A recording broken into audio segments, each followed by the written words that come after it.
Perkenalkan, nama saya Ilham Sri Aryo. Kali ini saya akan menjelaskan tentang standarisasi jaringan. Yang pertama ada OSI layer.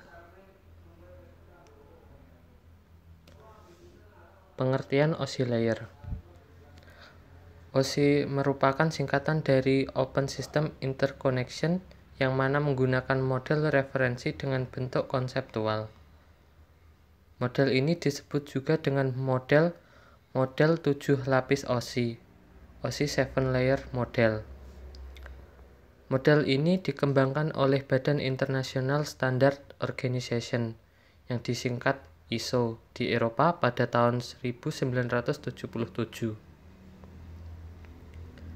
Tujuan pembuatannya ini supaya sistem jaringan komputer yang berbeda vendor dapat saling berkomunikasi, karena pada saat itu banyak bermunculan protokol yang hanya bisa digunakan oleh kalangan tertentu atau protokol yang dibuat oleh pabrik tertentu yang belum tentu kompatibel dengan protokol lain dari pabrik yang lain pula.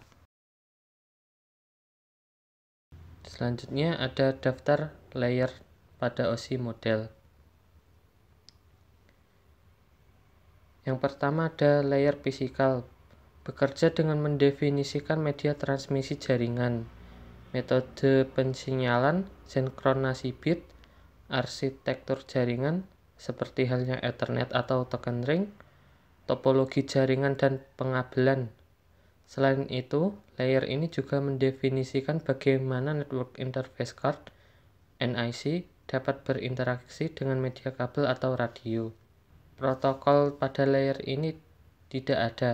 Dan yang kedua ada data link layer, berfungsi untuk menentukan bagaimana bit-bit data dikelompokkan menjadi format yang disebut sebagai frame.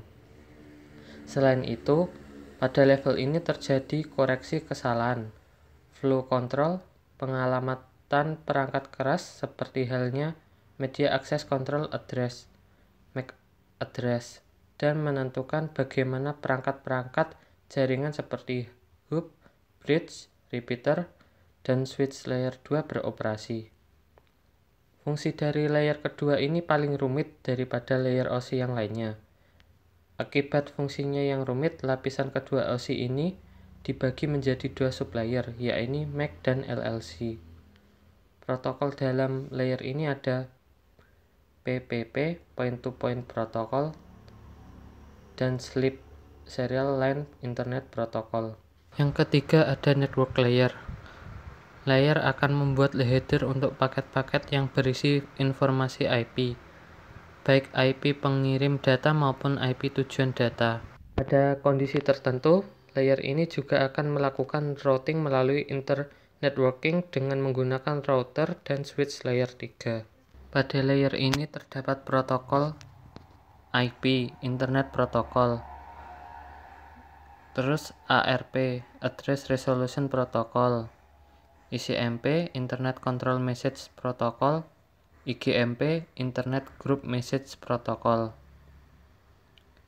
Yang keempat ada transport layer. Layer ini akan melakukan pemecahan data ke dalam paket-paket data serta memberikan nomor urut pada paket-paket data tersebut sehingga dapat disusun kembali ketika sudah sampai pada sisi tujuan. Selain itu, pada layer ini akan menentukan protokol yang akan digunakan untuk mentransmisi data. Protokol ini akan mengirimkan paket data sekaligus akan memastikan bahwa paket diterima dengan sukses dan mentransmisikan ulang terhadap paket-paket yang hilang atau rusak di tengah jalan. Protokolnya ada TCP dan UDP. Yang kelima ada session layer. Layer ini akan mendefinisikan bagaimana koneksi dapat dibuat, dipelihara, atau dihancurkan. Protokol yang terdapat dalam layer ini ada PAP, Brain Access Protocol, SPDU, Session Protocol Data Unit, ADSP, AppleTalk Data Stream Protocol, dan lainnya. Yang keenam ada presentation layer. Layer ini bekerja dengan mentranslasikan format data yang hendak ditransmisikan oleh aplikasi melalui jaringan ke dalam format yang bisa ditransmisikan oleh jaringan. Pada layer ini juga data akan dienkripsi atau dideskripsi. Protokolnya ada Telnet, SNMP, Simple Network Management Protocol, dan SMTP, Simple Mail Transfer Protocol. Yang terakhir ada application layer yang merupakan layer di mana terjadi interaksi antarmuka end user dengan aplikasi yang bekerja menggunakan fungsionalitas jaringan.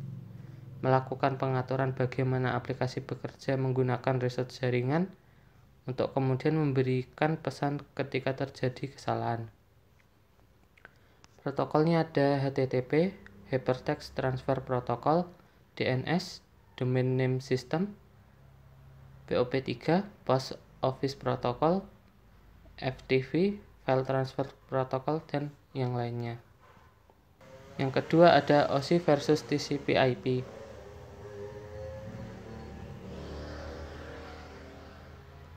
Pengertian TCP/IP layer. TCP/IP memiliki kepanjangan Transmission Control Protocol atau Internet Protocol. TCP/IP adalah suatu standar komunikasi yang dapat digunakan untuk bertukar data antar komputer oleh suatu komunitas yang tergabung melalui jaringan internet. TCP layer dikembangkan oleh DoD, Department of Defense, US pada tahun 1970-an.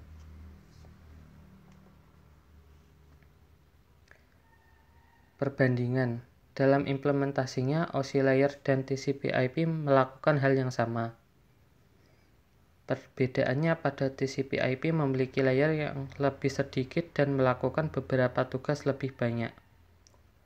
Sebelum masuk ke perbandingannya, mari kita pahami layer yang ada dalam TCP/IP. Kita mulai dari layer atas dahulu. Yang pertama sama dengan layer application pada model OSI. Perbedaannya, layer ini menangani 3 layer teratas OSI yaitu application, presentation, dan session layer. Layer ini mengambil informasi dari aplikasi dan meletakkannya pada paket kosong yang baru dibuat. Paket ini kemudian dikirimkan ke layer transport.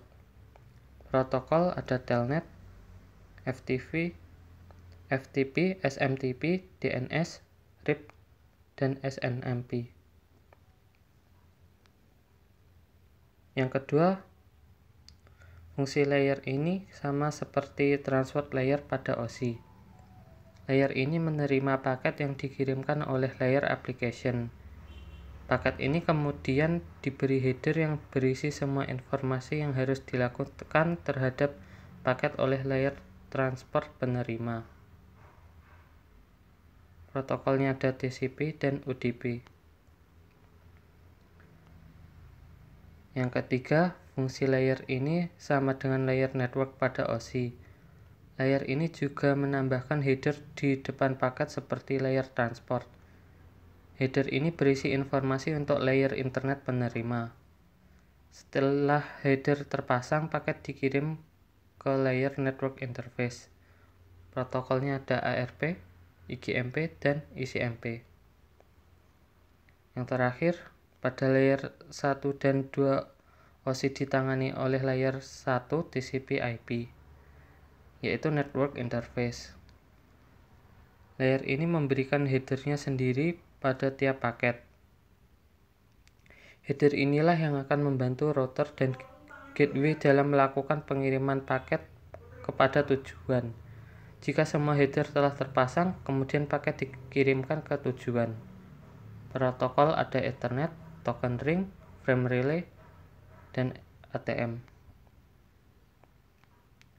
Setelah mengetahui layer-layer TCP/IP, kita akan membahas perbandingan OSI layer dengan TCP/IP.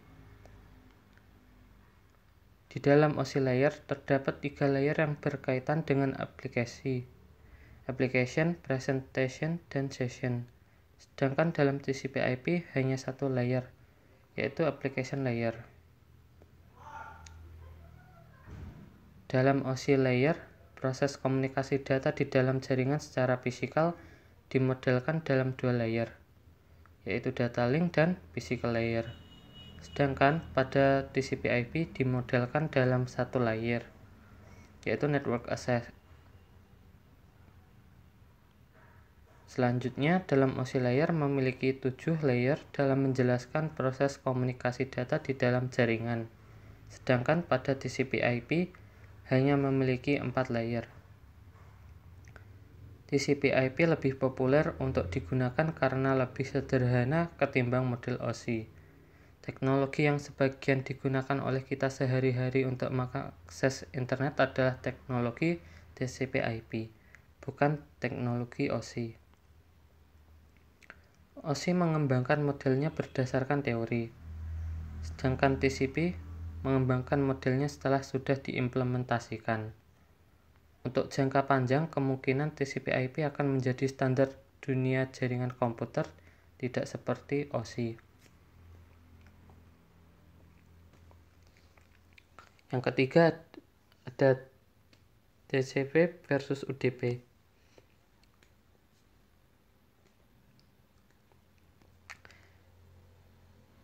TCP Transmission Control Protocol adalah salah satu jenis protokol yang memungkinkan sekumpulan komputer untuk berkomunikasi dan bertukar data dalam suatu jaringan. TCP mempunyai karakteristik sebagai protokol yang berorientasi koneksi. Protokol TCP menggunakan jalur data full duplex, yang berarti antara kedua host terdapat dua buah jalur masuk dan jalur keluar, sehingga data dapat dikirimkan secara simultan. Sedangkan UDP, User Datagram Protocol, adalah transport layer yang tidak handal, unreliable atau connectionless, dan merupakan kebalikan dari transport layer TCP.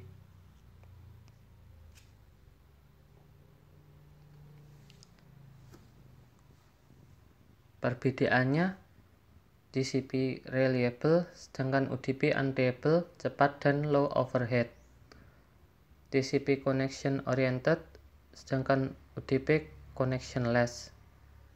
TCP acknowledgement, sedangkan UDP tanpa acknowledgement. TCP mengirim ulang data yang hilang, sedangkan UDP tidak. TCP sequencing, UDP tidak ada sequencing, data diberikan ke layer atas sesuai dengan datangnya data.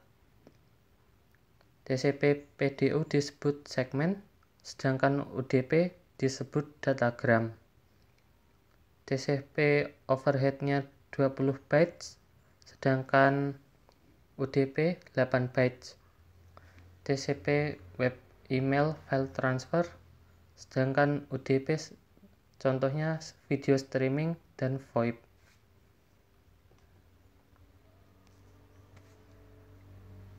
Yang keempat, port dalam jaringan.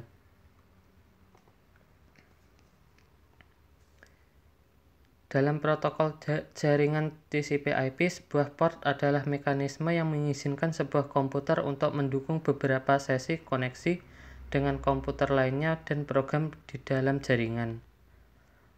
Port yang mengidentifikasikan aplikasi dan layanan yang menggunakan koneksi di dalam jaringan TCP/IP, sehingga port juga mengidentifikasikan sebuah proses tertentu di mana sebuah server dapat memberikan sebuah layanan kepada klien, atau bagaimana sebuah klien dapat mengakses sebuah layanan yang ada dalam server. Port dapat dikenali dengan angka 16 bit, 2 byte, yang disebut dengan port number, dan diklasifikasikan dengan jenis protokol transport apa yang digunakan ke dalam port TCP dan port UDP. Karena memiliki angka 16 bit, maka total maksimum jumlah port untuk setiap protokol transport yang digunakan adalah 65.536 buah.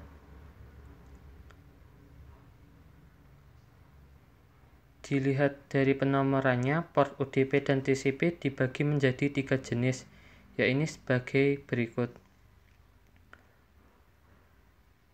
well-known port, register port, dan dynamical assign port. Sekian penjelasan dari saya, terima kasih.